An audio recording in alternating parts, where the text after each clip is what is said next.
അൽഹംദുലില്ലാഹ് വസ്സലാത്തു വസ്സലാമു അലാ അഷ്റഫി റസൂലില്ലാഹ് വഅലാ ആലിഹി വഅസ്ഹാബിഹി അജ്മഈൻ. അഊദു ബില്ലാഹി മിനശ് ശൈത്വാനിർ റജീം. ബിസ്മില്ലാഹിർ റഹ്മാനിർ റഹീം. വമൻ യുശാഖിഖിർ റസൂല മിൻ ബഅദി മാ തബയ്യന ലഹുൽ ഹുദാ ويتبع غير سبيل المؤمنين نوله ما تولى ونصله جهنم وساءت مصيرا. صدق الله مولانا العلي العظيم. اللهم صل على سيدنا محمد وعلى آل سيدنا مولانا محمد. വേദിയുടെ ഉദ്ഘാടകൻ അഭിവന്ദ്യരായ ഉസ്താദ് ഡോക്ടർ ബഹാവുദ്ദീൻ നദ്വി, ബഹുമാന്യനായ അധ്യക്ഷൻ ടി പി ഹുസൈൻ മാസ്റ്റർ, ബഹുമാന്യനായ സ്നേഹധന്യനായ സുഹൃത്ത് അബ്ദുറഹ്മാൻ അറക്കൽ, മറ്റു വേദിയിലുള്ള അഭിവന്ദ്യരായ പണ്ഡിതന്മാർ, സ്നേഹമുള്ള സഹോദരന്മാർ, കേരള ഇസ്ലാമിക് ക്ലാസ് റൂമിലൂടെ എന്നെ കേൾക്കുന്ന പ്രിയപ്പെട്ട സഹോദരന്മാർ, വിശിഷ്യ ഈ ശബ്ദം കേൾക്കുന്ന ഇതര മതവിഭാഗങ്ങളിൽപ്പെട്ട സഹോദരന്മാർ, വളരെ സവിശേഷ പ്രാധാന്യം അർഹിക്കുന്ന ഒരു വിഷയ സംബന്ധമായി സർവതല സ്പർശിയാകുന്ന വിധം തന്നെ ബഹുമാന്യനായ ഉസ്താദ് ഇവിടെ ഉദ്ഘാടന പ്രസംഗം നടത്തിക്കഴിഞ്ഞു. ഇന്ത്യയിലെ മുസ്ലിങ്ങൾക്ക് മാത്രമല്ല, ഇന്ത്യയിലെ ബഹുസ്വര സമൂഹത്തിന് തന്നെ ഭീഷണിയാകുന്ന വിധം ഒരു ഭരണകൂടം കോമൺ കോഡ് കൊണ്ടുവരുന്നു എന്ന ഓലപ്പാമ്പ് കാണിച്ച് പേടിപ്പിക്കുന്ന ഒരു സാഹചര്യം നിലനിൽക്കുമ്പോഴാണ് ഇന്ത്യയിലെ മുസ്ലിം സമൂഹം ഒറ്റക്കെട്ടായി ഇതിനെ എതിർക്കുകയും അതോടൊപ്പം തന്നെ ബഹുജന സമരങ്ങൾക്ക് നേതൃത്വം കൊടുക്കുകയും ചെയ്യുന്നത്.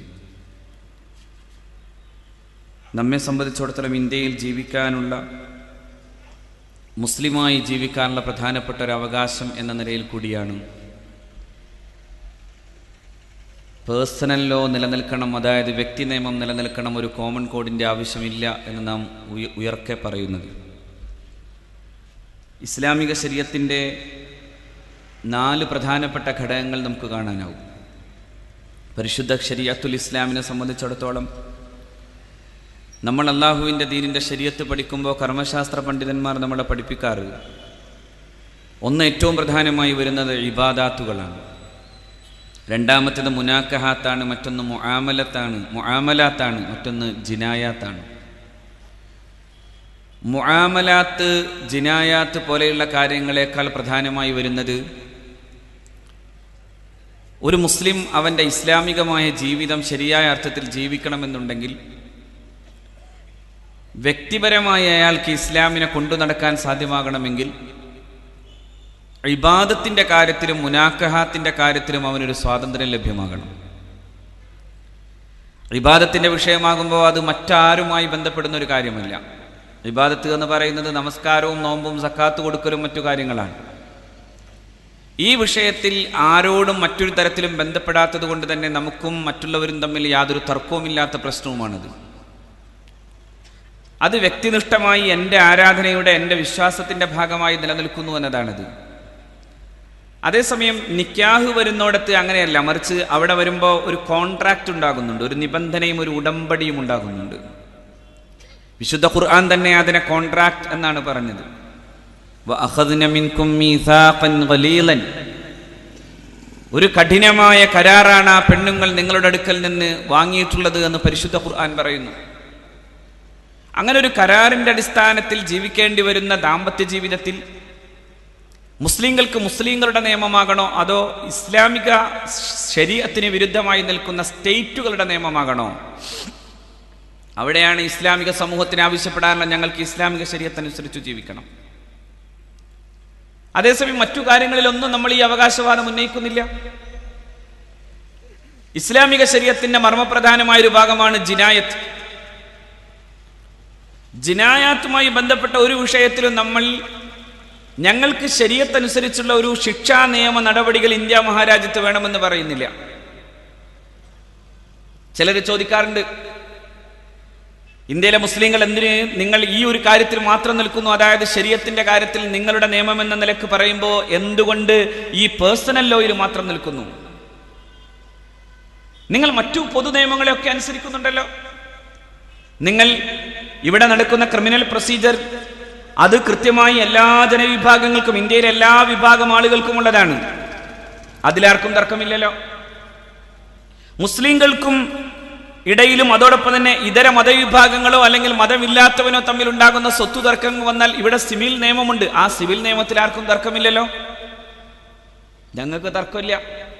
എന്തുകൊണ്ട് തർക്കമില്ല?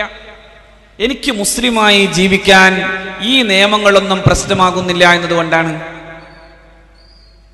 മാത്രവുമല്ല, ഈ ജിനായാത്തുമായി ബന്ധപ്പെട്ട് നിൽക്കുന്ന വിഷയങ്ങൾ വരുമ്പോൾ സ്വാഭാവികമായും അവിടെ വരേണ്ടതാരാ? അതിന് ഒരു ഇസ്ലാമിക രാഷ്ട്രം വേണം, ഒരു വ്യവസ്ഥാപിതമായ സംവിധാനം വേണം. ഉദാഹരണത്തിന് ബഹുമാന്യനായ ഉസ്താദ് ഇവിടെ സൂചിപ്പിച്ച പോലെ 5 വഖ്ത് നമസ്കാരം എന്ന് പറയുന്നത് ഇസ്ലാമിനെ സംബന്ധിച്ചിടത്തോളം അടിസ്ഥാനപരമായി വ്യക്തമാക്കപ്പെട്ട ഒന്നാണ്. അഷ്റഫുൽ ഖൽഖ് സല്ലല്ലാഹു അലൈഹി വസല്ലമയുടെ ജീവിതത്തിലൂടെ വിശുദ്ധമായ വചനങ്ങളിലൂടെ നമ്മളെ പഠിപ്പിക്കപ്പെട്ടതാണ്. ആ 5 വഖ്ത് നമസ്കാരം ഒരാൾ 3 വഖ്തേ ഉള്ളൂ എന്ന് പറയുക, എന്നാൽ അയാൾക്കൊരു ചുവപ്പങ്കുന്നിൽ കൊണ്ടുപോയി എന്തെങ്കിലും ചെയ്യണമെന്ന് പറയുന്ന ഒരു പരിപാടിയും ഇസ്ലാം വ്യക്തിക്ക് കൊടുക്കുന്നില്ല. വ്യക്തിയെ ആ പരിപാടി ഏൽപ്പിച്ചു എന്ന് തോന്നുന്നിടത്താണ് തീവ്രവാദം ഉണ്ടാകുന്നത്. വ്യക്തിയെ അങ്ങനെ ഒരു സ്വഭാവം ഏൽപ്പിച്ചിട്ടില്ല എന്നതുകൊണ്ട് തന്നെയാണ് നമ്മൾ ആ വിഷയത്തിൽ ധൈര്യമായി പറയുന്നത്. സംഭവം അങ്ങനെയുള്ള ചില പേടികൾ ചിലർക്ക് ഉണ്ടാകുന്നതും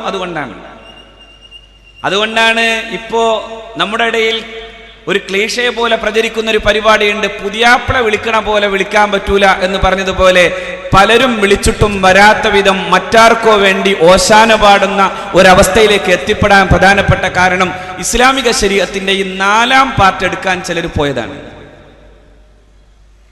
ഇസ്ലാമിക ശരീഅത്തിന്റെ 4ാം പാർട്ട് വ്യവസ്ഥാപിതമായ ഒരു ഗവൺമെന്റ് സംവിധാനത്തിലല്ലാതെ എടുക്കേണ്ടതില്ല.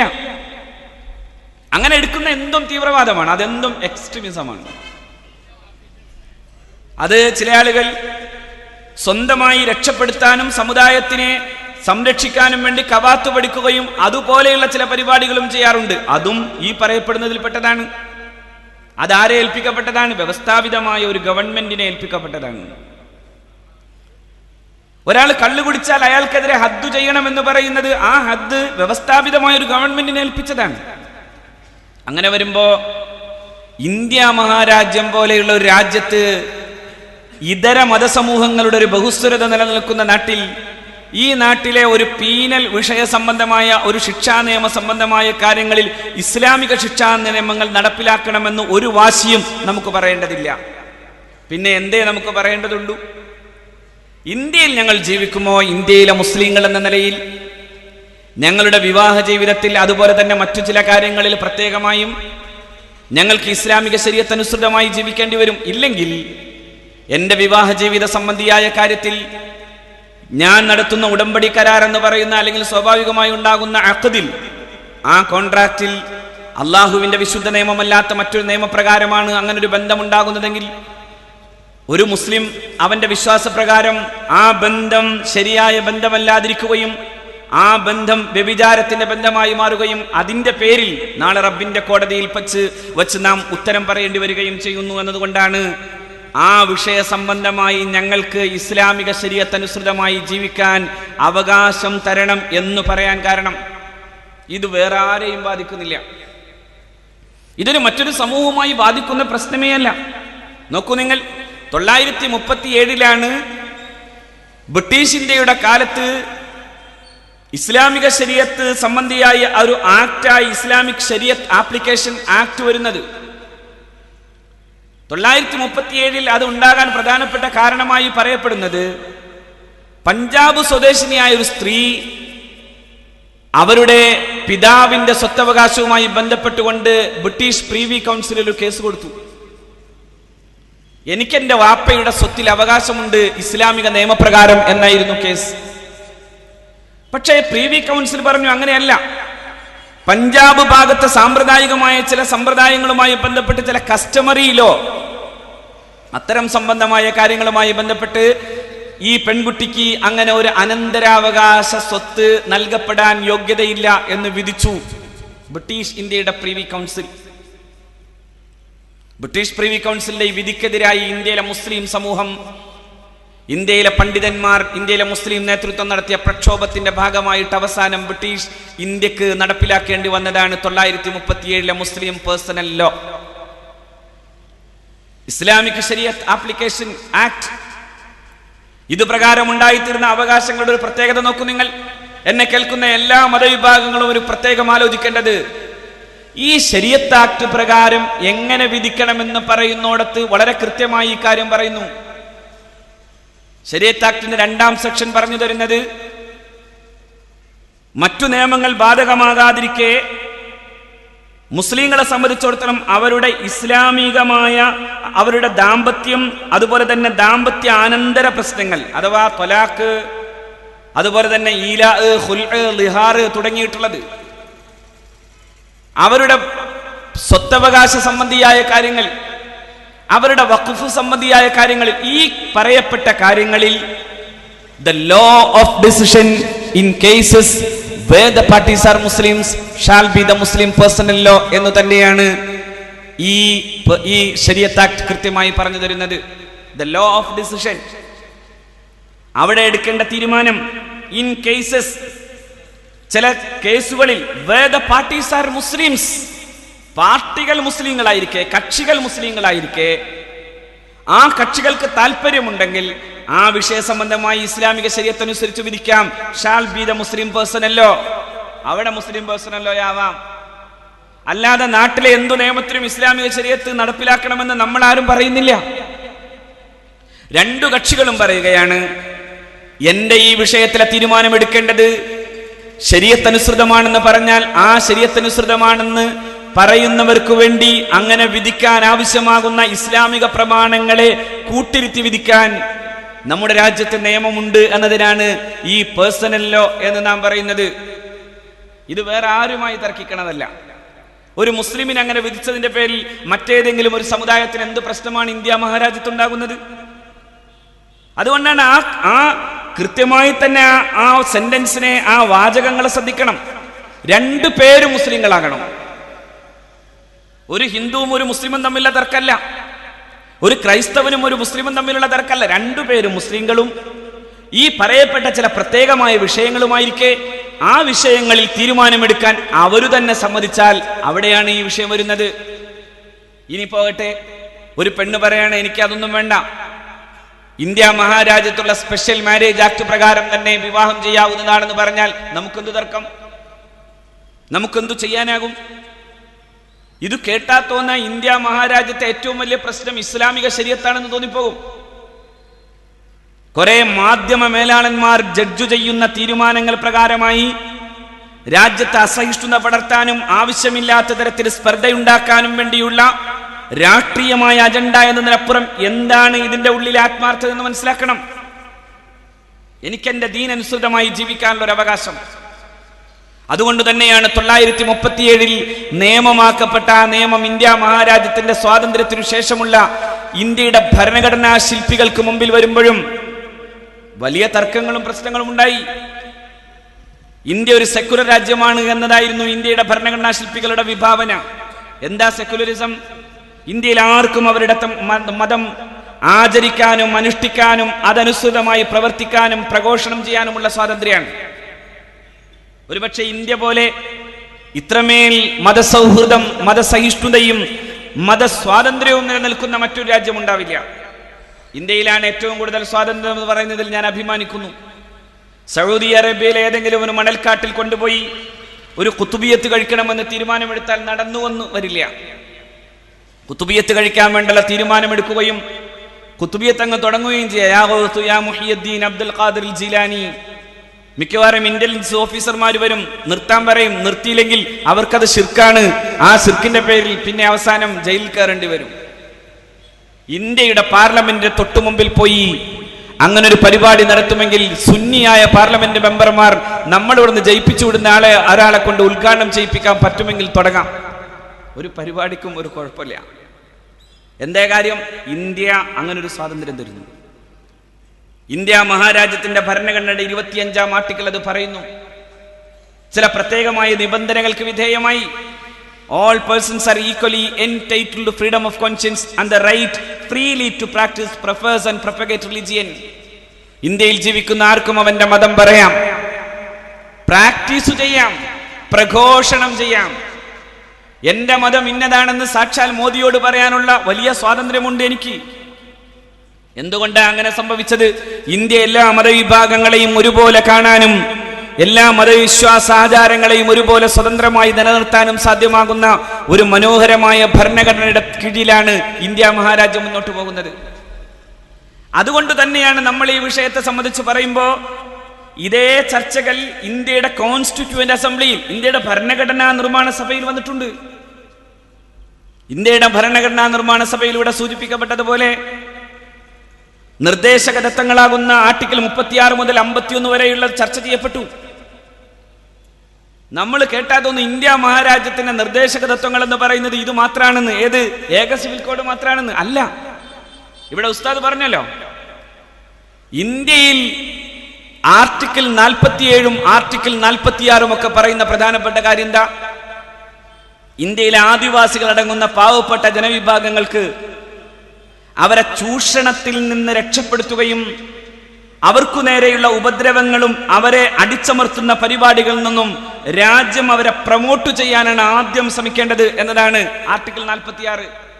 നരേന്ദ്രമോദി ഓർക്കണം, ഇന്ത്യ മഹാരാജ്യത്താണ് പശുവിന്റെ തൊലിയുരിഞ്ഞു എന്നതിന്റെ പേരിൽ ആദിവാസിക്ക് കൊല ചെയ്യപ്പെടുക മാത്രമല്ല, നിന്ദ്യമാകുന്ന വിധം മരത്തിന്റെ കൊമ്പിൽ തൂക്കിയിടുന്ന വിധം രാജ്യത്തെ നാണം കെടുത്തുന്ന സംഭവ വികാസങ്ങൾ ഉണ്ടായത് അങ്ങ് ഭരിച്ചിട്ടുള്ള ഗുജറാത്ത് എന്ന് പറയുന്ന സംസ്ഥാനത്താണ്.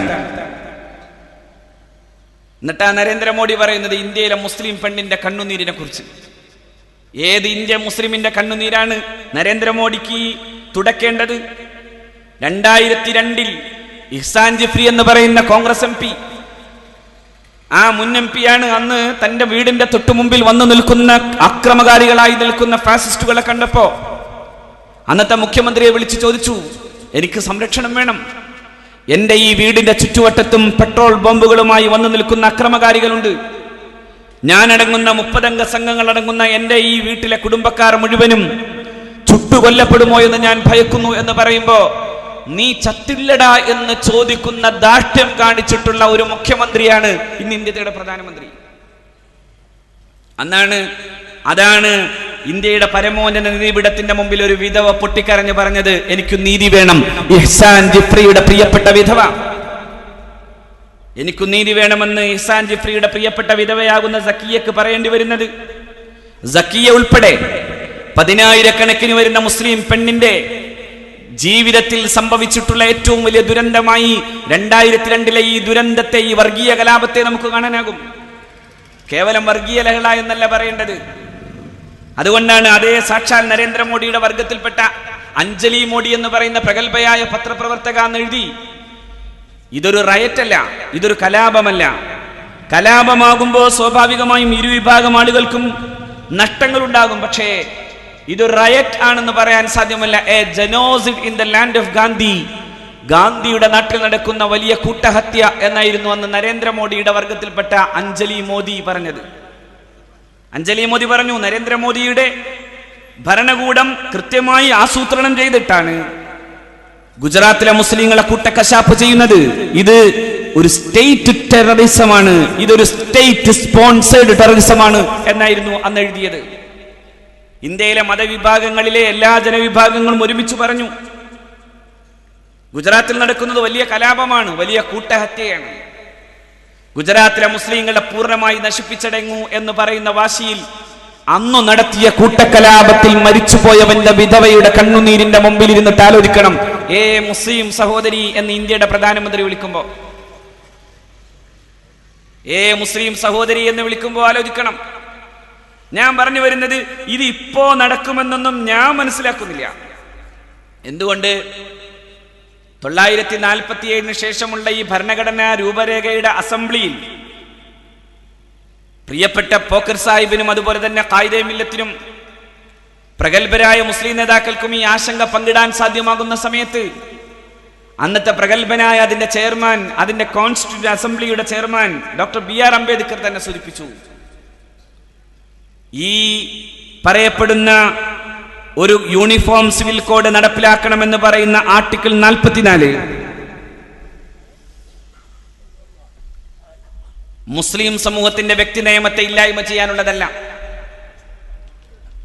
മാത്രവുമല്ല, ആ നിയമം ഇങ്ങനെ തന്നെയാണ് പറയുന്നതും.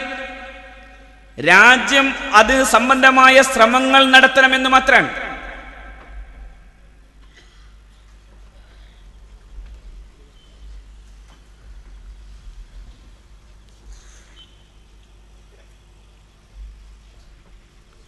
The state shall endeavor to secure for the citizens a uniform civil code through the territory of India, throughout the territory of India എന്ന് പറഞ്ഞു വെക്കുന്നിടത്ത്, ഇന്ത്യ മഹാരാജ്യത്ത് ഇങ്ങനൊരു യൂണിഫോം സിവിൽ കോഡ് നടപ്പിലാക്കണമെന്ന നിർബന്ധ ബുദ്ധിയല്ല അതിലുള്ളത്.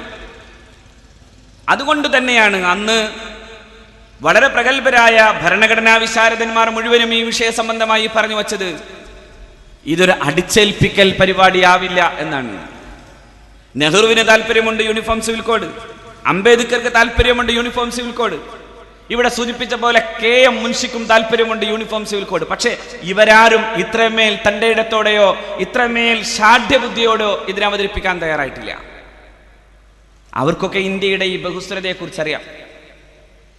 ഇന്ത്യയുടെ ബഹുസ്വരത മനസ്സിലാക്കാൻ പണ്ഡിറ്റ്ജിക്ക് സാധ്യമായതുപോലെയും അംബേദ്കർക്ക് സാധ്യമായതുപോലെയും 53 ഇഞ്ചിന്റെ നെഞ്ചുവലിപ്പമുള്ള പ്രധാനമന്ത്രിക്ക് സാധ്യമാവാത്തതുപോലെ ഞാൻ ഒരു കാര്യം ഉറപ്പിച്ചു പറയുന്നു, ആ 53 ഇഞ്ചിന്റെ നെഞ്ചുവലിപ്പം കൊണ്ട് നടപ്പിലാക്കാൻ പറ്റുന്ന പരിപാടിയല്ല കോമൺ കോഡ്.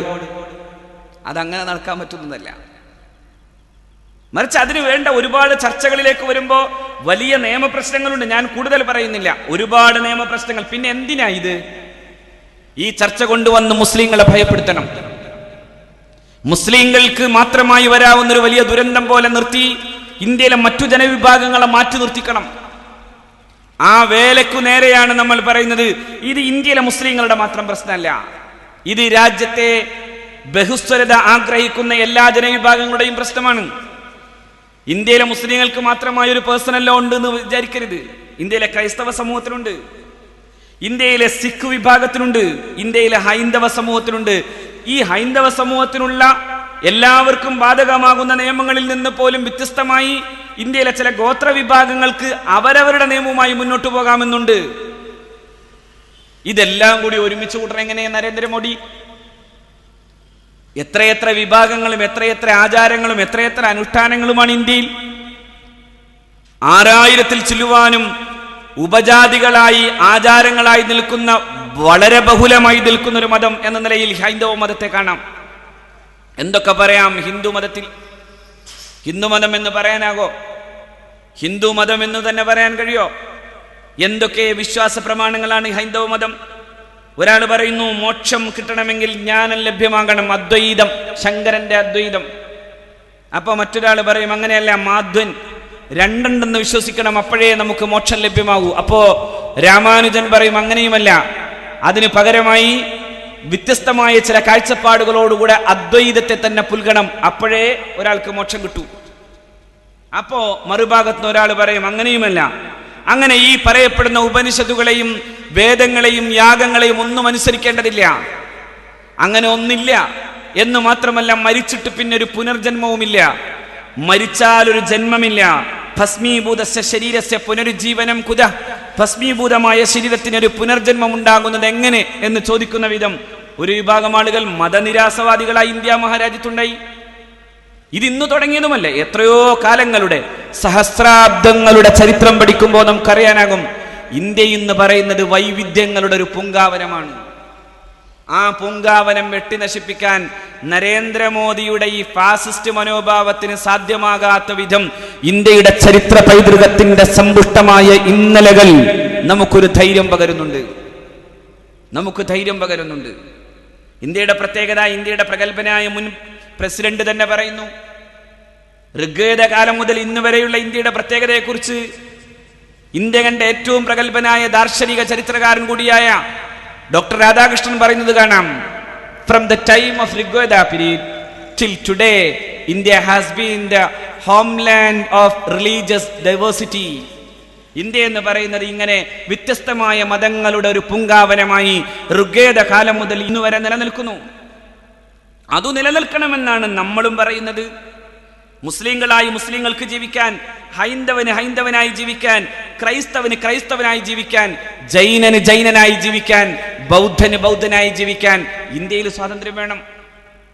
എല്ലാം കൂടി ഒരുമിച്ച് കൂട്ടണമെന്ന് പറയുന്നത് അബദ്ധമായിരിക്കുമെന്നത് കൊണ്ട് തന്നെയാണ് ഇന്ത്യയുടെ ഭരണഘടന അതിന് വലിയ സ്വാതന്ത്ര്യം കൊടുക്കാതിരിക്കുക മാത്രമല്ല, ഇന്ത്യയുടെ ഭരണഘടനയിൽ ഒരിക്കലും തൊടാനാവാത്തൊരു അജുംബിത പുഷ്പം പോലെ നിലനിർത്തുന്നതായി ഭരണഘടനയുടെ മൗലികാവകാശങ്ങളെ കൃത്യമായി നിശ്ചയിച്ചത്. ഒരിക്കലും അതിൽ തൊടാൻ രാജ്യത്തിന്റെ ലെജിസ്ലേഷന് പോലും അധികാരം കൊടുക്കുന്നില്ല. പാർലമെന്റിന് കൊടുത്താൽ ചിലപ്പോൾ നരേന്ദ്രമോദിയെ ഇന്ത്യയുടെ പ്രധാനമന്ത്രിയാകുമെന്ന് പ്രവചനവും കറാമത്തും പോലെ എന്ന് ഞാൻ പറയുന്നില്ല. പക്ഷേ ഇന്ത്യയുടെ പ്രഗത്ഭരായ മുൻഗാമികളെ നമുക്കങ്ങനെ കാണാനാവും. ഇവിടെ പലരും വരാം. അതുകൊണ്ട് അംബേദ്കർ തന്നെ പറഞ്ഞത്, ഇന്ത്യയിൽ ഒരു കോമൺ കോഡ് വേണമെന്ന് മുസ്ലിങ്ങൾ ഉൾപ്പെടെയുള്ള ആളുകൾ ആവശ്യപ്പെടുന്ന ഒരു കാലമുണ്ടെങ്കിൽ ആകട്ടെ, ഇല്ലെങ്കിൽ അങ്ങനെ ഒരു കോമൺ കോഡ് അടിച്ചേൽപ്പിക്കാൻ വേണ്ടി ശ്രമിക്കുന്ന ഒരു ഭരണകൂടം ഞാൻ മനസ്സിലാക്കുന്നത് ഒരു ഭ്രാന്തൻ ഭരണകൂടമായിരിക്കും എന്നാണ് അന്ന് അംബേദ്കർ പറഞ്ഞത്. ഒരു ഭ്രാന്തൻ ഭരണകൂടം. ഇനി ഇങ്ങനെ പറഞ്ഞ നട്ടുച്ച പിരാന്തുള്ള ഒരു ഭരണകൂടത്തിനെ ഇങ്ങനെ പറയാൻ സാധ്യമാവും. എന്തുകൊണ്ടെന്നാൽ ഈ വൈവിധ്യങ്ങളെ ഒരുമിച്ച് കൂട്ടുക എന്ന് പറയുന്നത് ഇന്ത്യ എന്ന ഈ മനോഹരമായ രാജ്യ പൈതൃകത്തിന്റെ സ്വത്വത്തെ നശിപ്പിച്ചു കളയും. അപ്പൊ പിന്നെ എന്തിനാ പിന്നെ ഇതൊരൊറ്റ കാര്യത്തിനാണ്. നിരന്തരം അസഹിഷ്ണുതകളെ പെരുക്കുക. നിരന്തരം. എന്നെ കേൾക്കുന്ന ഇതര മതവിഭാഗങ്ങളിൽപ്പെട്ട സഹോദരന്മാരോട് പറയട്ടെ, മുസ്ലിങ്ങൾ ഇങ്ങനെ നിരന്തരം കെട്ടി നടക്കാണെന്നാണ്. മുസ്ലിങ്ങളുടെ വിവാഹമോചനം മാത്രമാണ് പ്രശ്നത്രേ.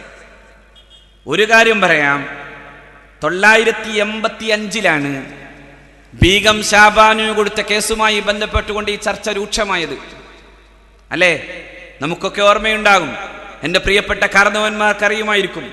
85 ബീഗം ഷാബാനു കേസ് ഇന്ത്യയുടെ കോടതിയുടെ മുമ്പിൽ ചെല്ലുമ്പോൾ കോടതി സാധാരണ പറയാറുണ്ട്, നമ്മൾ നിയമപരമായി സേ ഓൺ ദി വേ എന്ന് പറയുന്നത് പോലെ, പോണ വഴിക്ക് ഒരു തട്ട് കൊടുക്കുന്നത് പോലെയാണെന്ന് ജസ്റ്റിസ് ചന്ദ്രചൂഡ് പറഞ്ഞത്.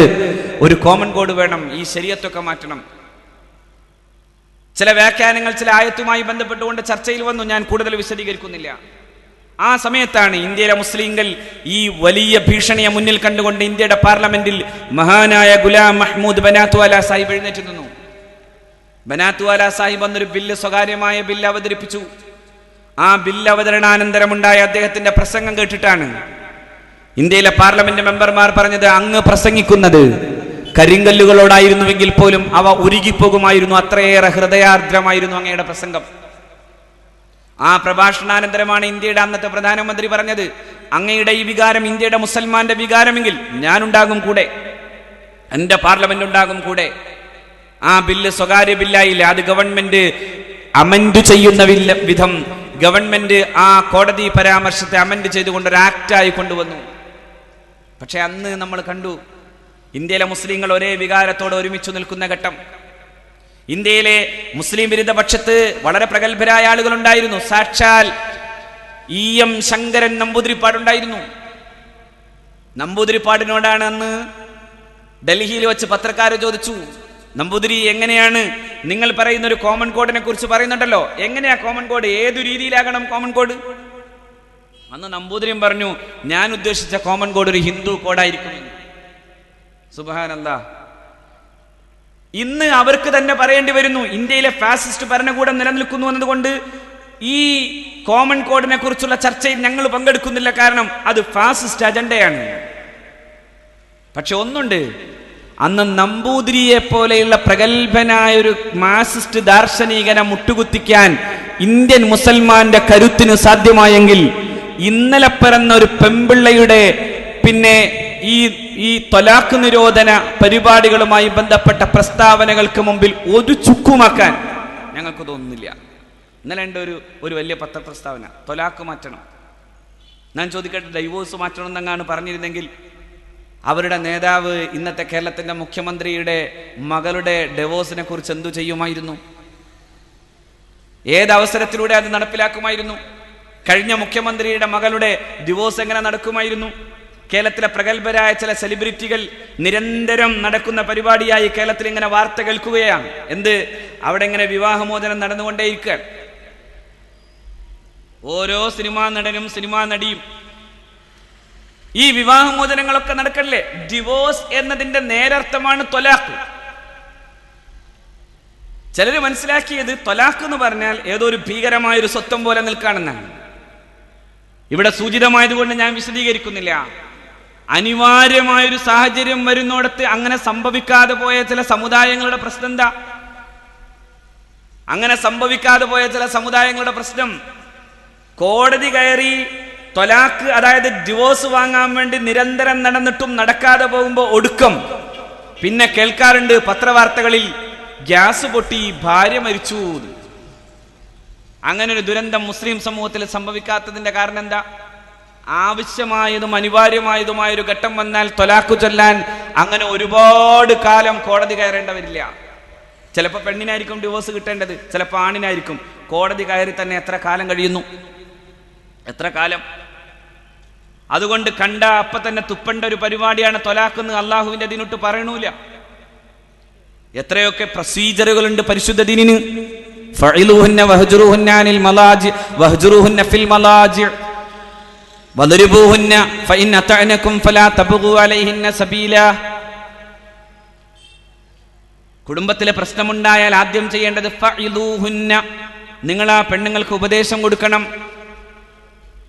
എന്നിട്ട് പിന്നെയും സാധ്യമാകുന്നില്ലെന്ന് വന്നാൽ വഹ്ജുറുഹുന്ന ഫിൽ മലാജി, കിടപ്പറയിലൊന്ന് മാറ്റിക്കിടത്തണം. സ്വന്തം കിടപ്പറയിലൊന്ന് മാറ്റിക്കിടത്തണം. കിടക്കപ്പായിന്ന് പുറത്താക്കി റൂമിൽ നിന്ന് പുറത്താക്കി കുറ്റിയിടണമെന്നല്ല പറഞ്ഞത്, മറിച്ച് സ്വന്തം കിടപ്പറയിൽ തന്നെ ഒന്ന് മാറ്റിക്കിടത്തണം. രണ്ടാളും അങ്ങോട്ടും ഇങ്ങോട്ടും തിരിഞ്ഞെടുക്കണമെന്ന് അർത്ഥം. അങ്ങനെ തിരിഞ്ഞെടുത്താൻ എന്തുണ്ടാവുക? ഒരു 12 മണി 1 മണിയാക്കും പതുക്കെ ഇങ്ങനെ തോണ്ടാനൊക്കെ തുടങ്ങും. അതേ മനുഷ്യ ഒന്ന് നമുക്ക് അവസാനിപ്പിക്കല്ലേ പരിപാടി എന്ന്. അതൊരു ഷോക്ക് ട്രീറ്റ്മെന്റ് ആണ്. അതൊരു സൈക്കോളജിക്കൽ ഷോക്ക് ട്രീറ്റ്മെന്റ് ആണ്. അങ്ങനെ നടന്നാൽ ഇനിയും അങ്ങോട്ട് പോകുന്നുവെന്ന് വന്നാൽ മാത്രമാണ് ഒരു ചെറിയ അടി അത് കൊടുക്കാൻ പറഞ്ഞത്. എന്നിട്ട് ഖുർആൻ തന്നെ പറഞ്ഞു അവിടെ എത്തിയാൽ മിക്കവാറും ശരിയാകും. അതുകൊണ്ടാണ് ഫൈൻ അതഅനകും ഫലാ തബ്ഗു അലൈഹിന്ന സബീല. ആ പെണ്ണുങ്ങൾ നിങ്ങളെ അനുസരിക്കാൻ തുടങ്ങിയാൽ പിന്നെ അതിനുമേൽ മറ്റൊരു മാർഗം അവലംബിക്കാൻ പാടില്ല എന്ന് വിശുദ്ധ ഖുർആൻ. ഇനിയും പോകാണെന്ന് വന്നാൽ മാത്രമാണ് രണ്ടുപേർ, അതായത് ഈ സമൂഹത്തിലെ ഈ രണ്ട് കുടുംബങ്ങളുടെയും പ്രഗത്ഭരായ 2 മധ്യസ്ഥന്മാരെ അയച്ച് അവർ തമ്മിൽ അവരുടെ നല്ല മനസ്സുകൊണ്ട് ഇവരെ ഒരുമിച്ച് കൂട്ടാൻ കഴിയണം. മഹാനായ ഫാറൂഖ് റളിയല്ലാഹു അൻഹുവിന്റെ കാലത്താണ് ഒരു ദമ്പതികൾക്കിടയിലെ പ്രശ്നം പരിഹരിക്കാൻ വേണ്ടി രണ്ടാളെ വിട്ടു. രണ്ടാളും പോയിട്ട് കുറച്ച് കഴിഞ്ഞപ്പോൾ പെട്ടെന്ന് മടങ്ങി വന്നു. ഉമർ ബിൻ ഖത്താബ് റളിയല്ലാഹു തആല അൻഹു അവരോട് ചോദിച്ചു, അല്ല നിങ്ങൾ അവിടെ പോയി എന്താ ചെയ്തത്? അവർ രണ്ടുപേരും പറഞ്ഞു, ഞങ്ങൾ അവിടെ ചെന്നു, കാര്യങ്ങൾ സംസാരിച്ചു, പക്ഷെ ഒരു കാര്യവും നടക്കുന്നില്ല എന്ന് കണ്ടപ്പോൾ രണ്ടുപേരെ 2 വഴിക്കാക്കി തിരിച്ചു പോന്നു. ഉമറല്ലാന് വേറൊന്നും നോക്കിയില്ല, മൂപ്പർ 2 അടി കൊടുത്തു രണ്ടുപേർക്കും. ഇവർ രണ്ടുപേരും ഇങ്ങനെ അന്തം വിട്ട് നോക്കി. ഉമറല്ലാന് പറഞ്ഞു, ഞാൻ നിങ്ങളെ വിട്ടത് ആ കുടുംബം നന്നാക്കാനായിരുന്നു, പക്ഷെ നിങ്ങളത് നന്നാക്കാതെ പോന്നു. അപ്പോൾ അവർ ചോദിച്ചു, ഞങ്ങളെന്ത് പഴച്ചു? മഹാനായ ഫാറൂഖ് റളിയല്ലാഹു തആല ഓതി, ഇൻ യുരീദാ ഇസ്ലാഹൻ യുവഫിഖില്ലാഹു ബൈനഹുമാ ഇൻ യുരീദാ ഇസ്ലാഹ. അവർ രണ്ടുപേരും നല്ലത് ഉദ്ദേശിച്ചിരുന്നുവെങ്കിൽ അല്ലാഹു റബ്ബുൽ ഇസ്സത്തി ഈ 2 ദമ്പതികൾക്കിടയിലും തൗഫീഖ് ചെയ്തു കൊടുക്കുമായിരുന്നു എന്ന് പരിശുദ്ധ ഖുർആൻ. അല്ലാഹു തൗഫീഖ് ചെയ്തു കൊടുക്കുമെന്ന് സയ്യിദുനാ ഉമർ ബിൻ ഖത്താബ് റളിയല്ലാഹു അൻഹു പറഞ്ഞു, നിങ്ങൾക്കിടയിലാണ് പ്രശ്നം, ദമ്പതികൾക്കിടയിലല്ല പ്രശ്നം. സന്ദർഭോചിതമായി ഞാൻ എൻ്റെ പ്രിയപ്പെട്ട സഹോദരന്മാരെ ഉണർത്തട്ടെ, ഈ പുതിയ പ്രശ്നങ്ങൾ കോടതി കയറാതിരിക്കാൻ ഏറ്റവും പ്രധാനമായി ചെയ്യേണ്ടത് മഹല്ലുകൾ ഈ വിഷയത്തിൽ വളരെ കൃത്യമായ ജാഗ്രത പുലർത്തലാണ്. കുറച്ചേ ഉള്ളൂ എന്നാ പോലും. ഇപ്പോൾ ഈ കഴിഞ്ഞ 2 ആഴ്ച മുമ്പ് കേരള നിയമസഭയിൽ മുഖ്യമന്ത്രി വെച്ച ഒരു കണക്കുണ്ട്. ഈ വർഷത്തെ കണക്ക് ഏതാണ്ട് 12,000-ഓളം വരുന്ന കോടതി കേസുകളാണ് കുടുംബ കലഹങ്ങളുടെ പേരിലുള്ളത്. ആ 12,000-ന്റെ കണക്ക് പറഞ്ഞപ്പോൾ നിങ്ങൾ ആലോചിക്കണം, 1900 ഉണ്ട് എറണാകുളം ജില്ലയിൽ. എൻ്റെ ജില്ലയാണ് എറണാകുളം ജില്ല, പക്ഷെ 1900 ഉണ്ട്. മലപ്പുറം ജില്ലയ്ക്ക് 368 ഉള്ളൂ. ഏത് മലപ്പുറം ജില്ല എന്നറിയോ? വരാഹം പ്രസവിക്കണമാരി പ്രസവിക്കുന്ന മലപ്പുറം ജില്ല. ഹിന്ദു മിത്തോളജി പ്രകാരം ഈ കാലത്തിന് പറയാറുള്ളത് വരാഹ കൽപ്പകാലം എന്നാണ്. അതുകൊണ്ടായിരിക്കും ഗോപാലകൃഷ്ണൻ വരാഹം എന്ന് പറഞ്ഞത്. വരാഹം എന്നല്ല ഗോപാലകൃഷ്ണൻ പറഞ്ഞത്, അതിൻ്റെ നാടൻ മലയാളാണ്. പക്ഷെ എൻ്റെ നാവ് അങ്ങ് വഴങ്ങുന്നില്ല. ഈ സദസ്സിന്റെ മുമ്പിൽ അത് പറയാൻ ഒന്നാലോചിക്കണം. ഗോപാലകൃഷ്ണൻ അല്ലെങ്കിൽ ഗോപാലകൃഷ്ണ മനസ്സുള്ളവർ ആലോചിക്കണം. മലപ്പുറം ജില്ലയിൽ ജനിച്ച കുട്ടികളുടെ കഥ എടുത്താൽ ഇതേ മലപ്പുറം ജില്ലയിൽ തന്നെയാണ്. സമുദായത്തിന്റെ കണക്ക് പറയാതെ നോക്കിയാൽ ഗോപാലകൃഷ്ണന്റെ പ്രിയപ്പെട്ട സമൂഹം ഏറ്റവും കൂടുതൽ ആദരിക്കുന്ന, വളരെ ഇഷ്ടത്തോടെ നെഞ്ചു ചേർത്തു പിടിക്കുന്ന, ഗുരുവായൂരപ്പന്റെ മുമ്പിലിരുന്നെഴുതിയ പൂന്താനം എന്ന മഹാകവിയുടെ ജ്ഞാനപ്പാന ജനിക്കാൻ കാരണമായ പൂന്താനം നമ്പൂതി ഇവിടെ ജനിച്ചു വീണത്. നാരായണീയം എന്ന കൃതിയുടെ ഉടമസ്ഥൻ നാരായണ ഭട്ടതിരി ഈ മലപ്പുറം ജില്ലയുടെ സന്താനാണ്.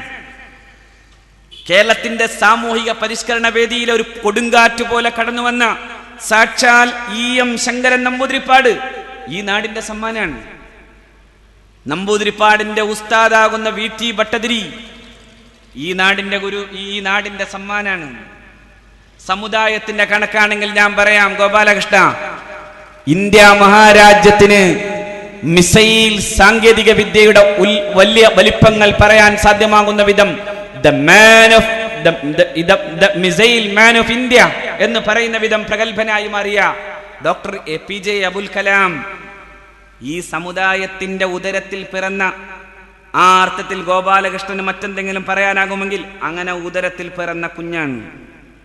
ഇന്ത്യയുടെ സ്വാതന്ത്ര്യത്തിന് വേണ്ടിയുള്ള പോരാട്ടങ്ങളിൽ ഗാന്ധിജി തന്നെ അയച്ചത് താടി വെക്കുന്നതിൽ യാതൊരു കുറവുമില്ലാത്ത, ശരിയായ ഇസ്ലാമിക കാഴ്ചപ്പാടുള്ള, പരിശുദ്ധമായ പ്രവാചക തിരുചര്യകളിൽ പ്രധാനമായി നിൽക്കുന്ന താടി വെക്കുകയും തൊപ്പി വെക്കുകയും ചെയ്ത, കേംബ്രിഡ്ജ് യൂണിവേഴ്സിറ്റിയിൽ പഠിച്ചിട്ടുള്ള പ്രഗത്ഭനായ Maulana Muhammad Ali ജൗഹറാണ്.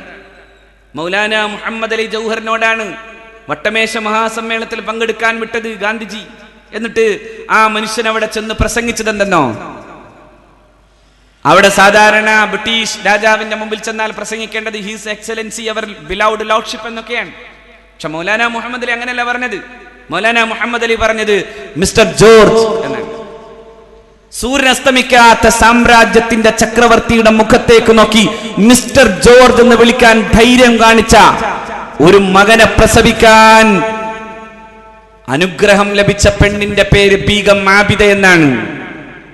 Begum Abida, mister George, you should give me the substance of freedom in my hand. എന്റെ രാജ്യത്തിന്റെ സ്വാതന്ത്ര്യം എന്റെ കയ്യിൽ തരണമെന്ന് പറയാൻ ധൈര്യം കാണിച്ച മൗലാന മുഹമ്മദ് അലി. സമുദായത്തിന്റെ കണക്കെടുത്താലും പ്രദേശത്തിന്റെ കണക്കെടുത്താലും ഗോപാലകൃഷ്ണന് ഇങ്ങനെയൊക്കെ പറയാൻ സാധ്യമാകുന്നതിന്റെ പേര് മുരുത്ത അസഹിഷ്ണുത എന്നാണ്. ഞാൻ ആ അസഹിഷ്ണുതയുടെ നേരെ നിന്ന് പറയട്ടെ, നമുക്കൊരുമിച്ചു ജീവിക്കാൻ സാധ്യമാകുന്ന വിധം ഇന്ത്യ മഹാരാജ്യം ഒരു പൂങ്കാവനമാണെന്ന ബോധം നമുക്കെല്ലാവർക്കും ഉണ്ടാകണം.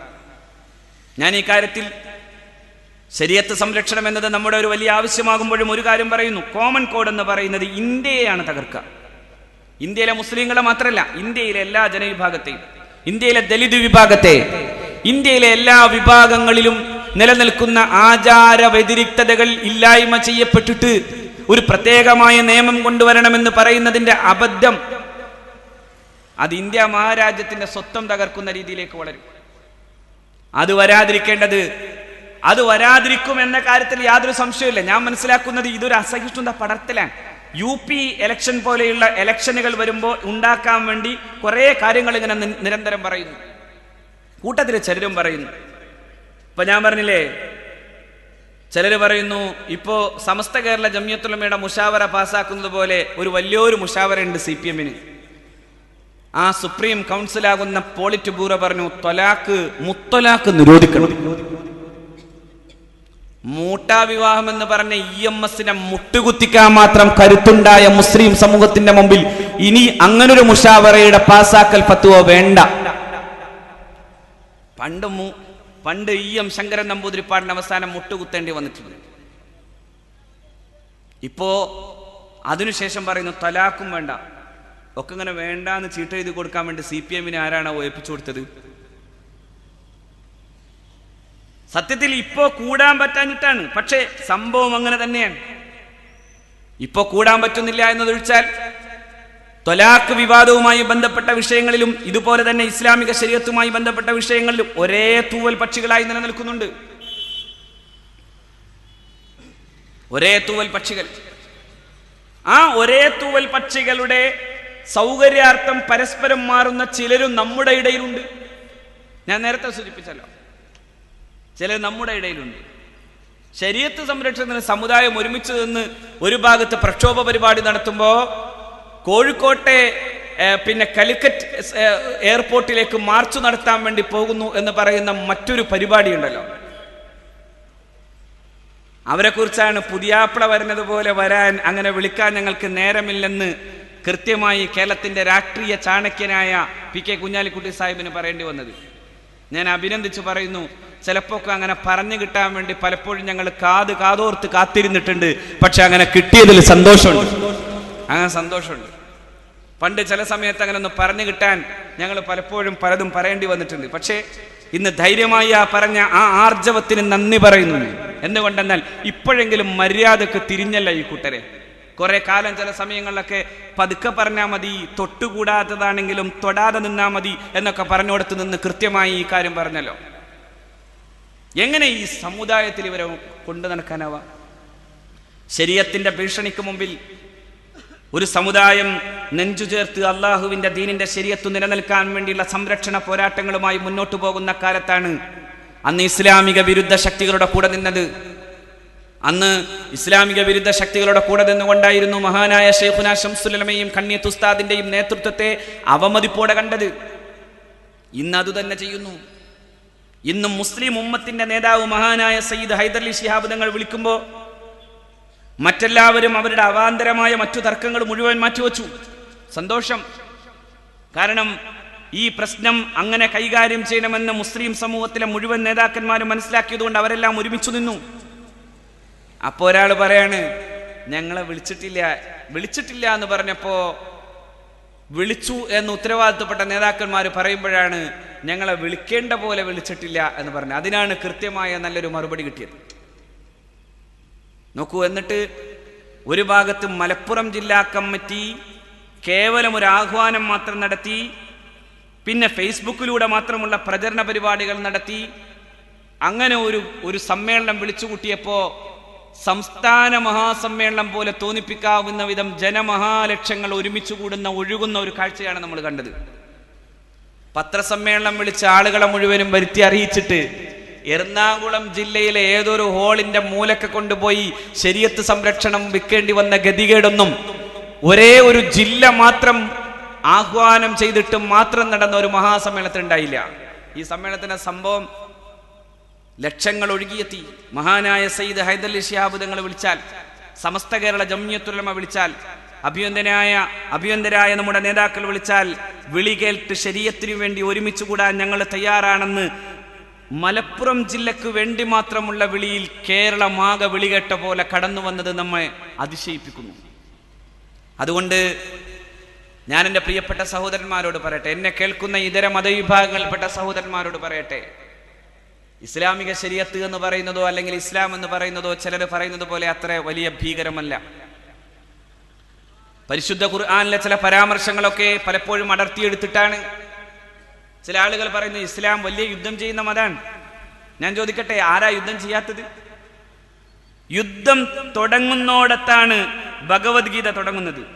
യുദ്ധം തുടങ്ങണമെന്ന് പറയുന്നിടത്താണ്. കഥം ഭീഷ്മമഹം സംഘേ ദ്രോണം ച മധുസൂദന ഇഷുഭി പ്രതിയോത്സ്യാമി പൂജാർഹൗ വരിസൂദന. കൃഷ്ണ, ഞാൻ എങ്ങനെയാണ് ദ്രോണാചാര്യരോട് യുദ്ധം ചെയ്യേണ്ടത്? ദ്രോണാചാര്യർ എന്ന് പറഞ്ഞാൽ എൻ്റെ ഗുരുവാൻ. ഉസ്താദിനോട് യുദ്ധം ചെയ്യാൻ പാടില്ല എന്ന് അർജുനനുണ്ടായിരുന്ന ഒരു കുറ്റബോധം. അതുകൊണ്ട് അർജുനൻ പറഞ്ഞു, കൃഷ്ണ, ഞാൻ എങ്ങനെയാണ് ദ്രോണാചാര്യരോട് യുദ്ധം ചെയ്യേണ്ടത്? എങ്ങനെയാണ് ഞാൻ ഭീഷ്മ പിതാമഹനോട് യുദ്ധം ചെയ്യേണ്ടത്? എനിക്ക് വയ്യ, നജ ശക്നോമ്യവസ്ഥാതും, എനിക്ക് പിടിച്ചു നിൽക്കാനാവുന്നില്ല, ഞാൻ ഇരിക്കുകയാണെന്ന് പറഞ്ഞ് രഥത്തിൽ ഗാണ്ഡീവം വെച്ച് കുത്തിയിരുന്ന അർജുനന്റെ മുമ്പിലാണ്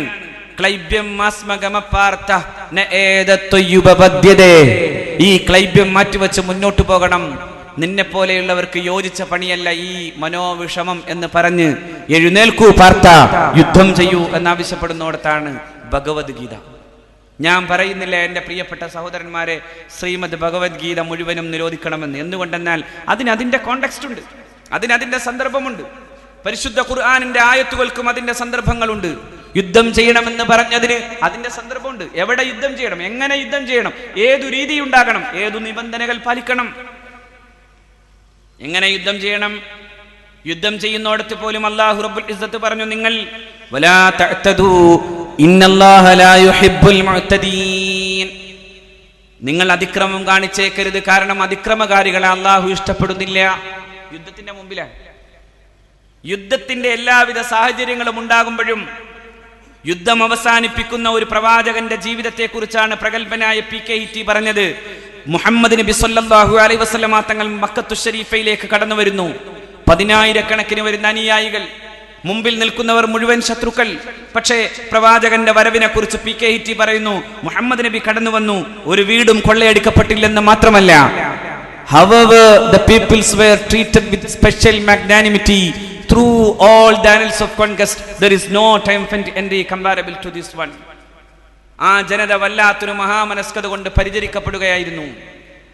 ആ മഹാപ്രവാചകന്റെ ദിഗ്വിജയത്തിന്റെ ചരിത്രമെടുക്കുമ്പോ മാനവ സമൂഹത്തിന്റെ ചരിത്രത്തിൽ എമ്പാടും കണ്ടിട്ടുള്ള യുദ്ധവിജയങ്ങൾ ഒന്നിനോടും താരതമ്യം ചെയ്യാൻ സാധ്യമാകാത്ത മനുഷ്യത്വത്തിന്റെയും കൃപാലുതയുടെയും ഉദാഹരണം അത് മുഹമ്മദ് നബിയുടെ ജീവിതമാകുന്നു എന്ന് പറയാൻ മുസ്ലിം ചരിത്രകാരനല്ല, ഓറിയന്റലിസ്റ്റ് ചരിത്രകാരനെ പോലും പ്രേരിപ്പിക്കുന്ന ജീവിതത്തിന്റെ പേരാണ് മുഹമ്മദ് മുസ്തഫ സ്വല്ലല്ലാഹു അലൈഹി വസല്ലം.